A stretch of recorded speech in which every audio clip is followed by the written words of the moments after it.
Hey team, how you going? In this video, I'm going to show you how to use the factor and remainder theorems to solve problems involving polynomials. Let's get into it. 6.4. Find the quotient and remainder when this polynomial is divided by x plus 2. Alright, so look, we can use polynomial division, but since we've kind of already done that, I'll show you another way you can do this without having to do long division, right? So since we've been told a factor of x plus 2, that means if we divide it, the quotient, it's going to have a x squared coefficient of 3 because that's how we get a 3x cubed, right? Now, we're not sure what the coefficients of x and what the constant is in this equation. So I'm just going to use some constants b and c. Now we've been told a remainder. So let's just say plus r. Alright, so now let's expand this and see what we get. So we get 3x squared plus, 3x cubed plus bx squared plus cx plus 6x squared plus 2bx plus 2c plus r. Okay, now to find the coefficients of b and c and r as well, we can just compare the coefficients on both sides of our equation now. So what that means is I look for the x squared term, it's 2x squared, and then I look for all the x squared terms on this side. That's it, right? So that gives me so negative 2 should equal b plus 6, so therefore b equals negative 8. And then let's do the same thing for the x term. So let's look for all the x terms here. There we go. So what that tells us is that the coefficients should be the same. So where do I do this working out? And 1 should equal c plus 2b. So that means c equals 1 minus 2b. Now b is negative 8, right? So basically that means 1 take negative 16, which is 17. Alright, so we found them without having to do any long division. And now let's find r. So if I use a different color again, maybe I just circle it because I'm running out of colors. There's our constants, right? Comparing. So 5 should equal 2c plus r. So that means r should equal 5 minus 2c, which is 2 times 17. So 5 minus 34 is negative 29. Alright, so therefore the quotient is 3x squared plus, minus 8x plus 17, and remainder is negative 29. There you go.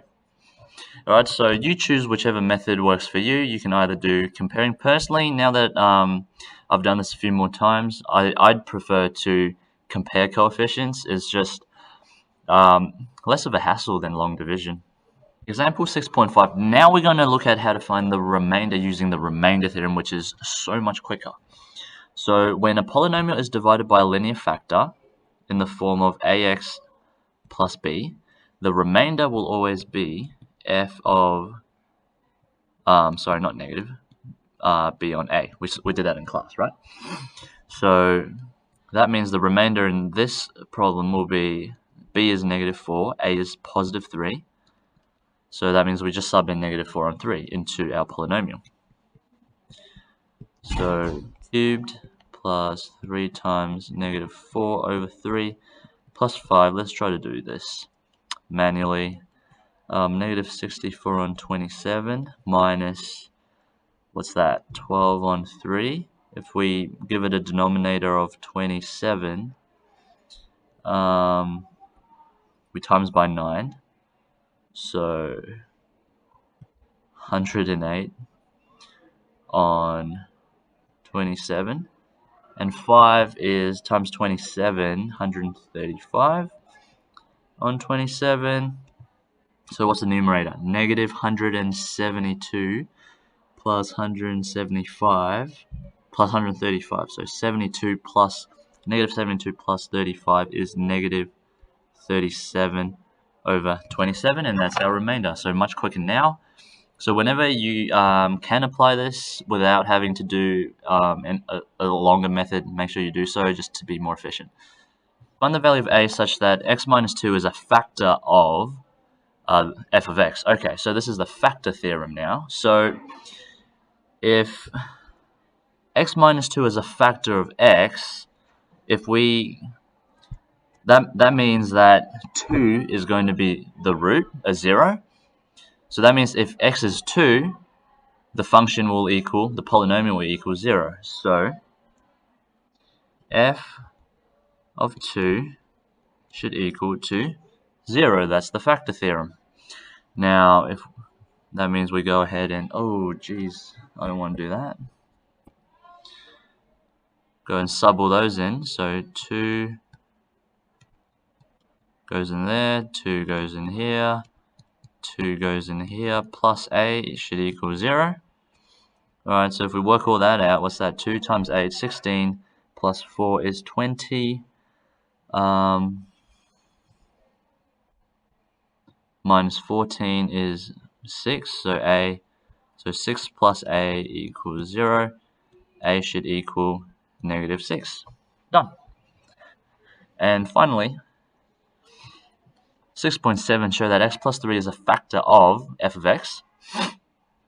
Okay, so that means if x plus 3 is a factor, then that means when we sub in the 0, so that means negative 3 is a 0, that should equal 0. That'll make the polynomial equal 0, so sub in negative 3 everywhere.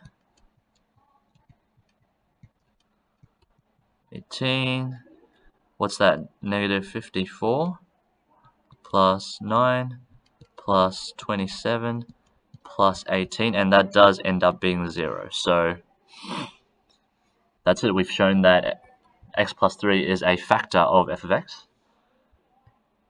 Hence show that the equation f of x equals 0 has exactly one root. Okay, so that means we want f of x, so we're trying to show how many roots it has. That means we have to factorize this polynomial. Since we know that x plus 3 is a factor, alright, we can start with x plus 3. Now, if we divide this polynomial, it should, well, it's a cubic at the start, so in this bracket here, we're going to have a quadratic. Now, by comparing, by thinking about what the polynomial is at the start, this quadratic will have an x squared coefficient of 2, and it will also have to have a constant of 6, alright, because if we multiply these two together, we get 2x cubed, and if we multiply these two together, and there's no remainder, right? So that's the only way we're going to get our constant,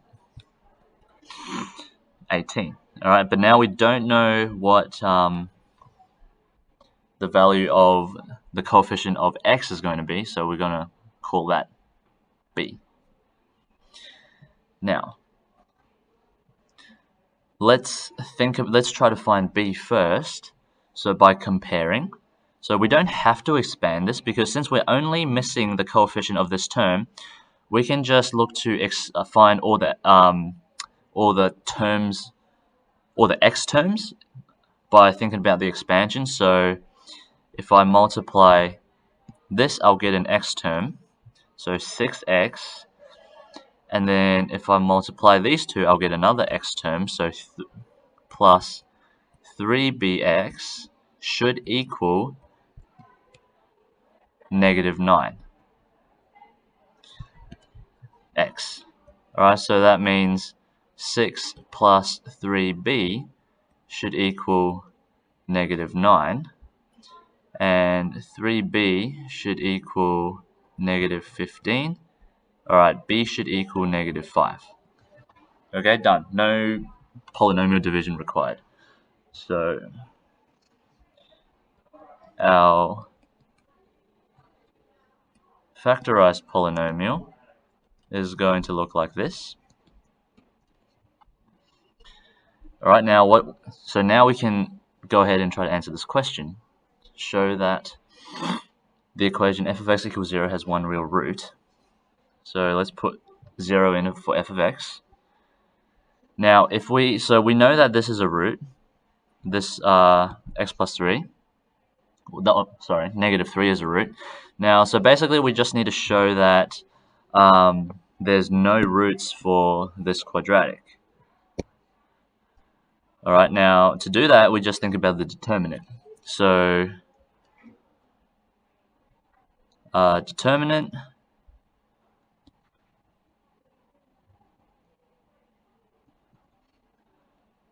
b squared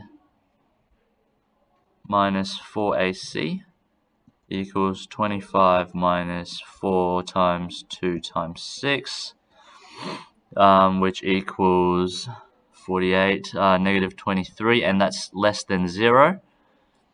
Therefore, for this quadratic,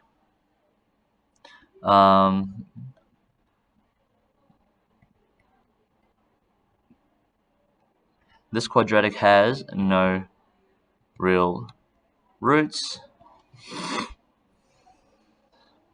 So, hence, our polynomial f of x equals 0 has one real root. Okay, exactly one real root. Alright, and we're done. Alright, so hopefully you got all that. Thanks for watching, and I'll see you in the next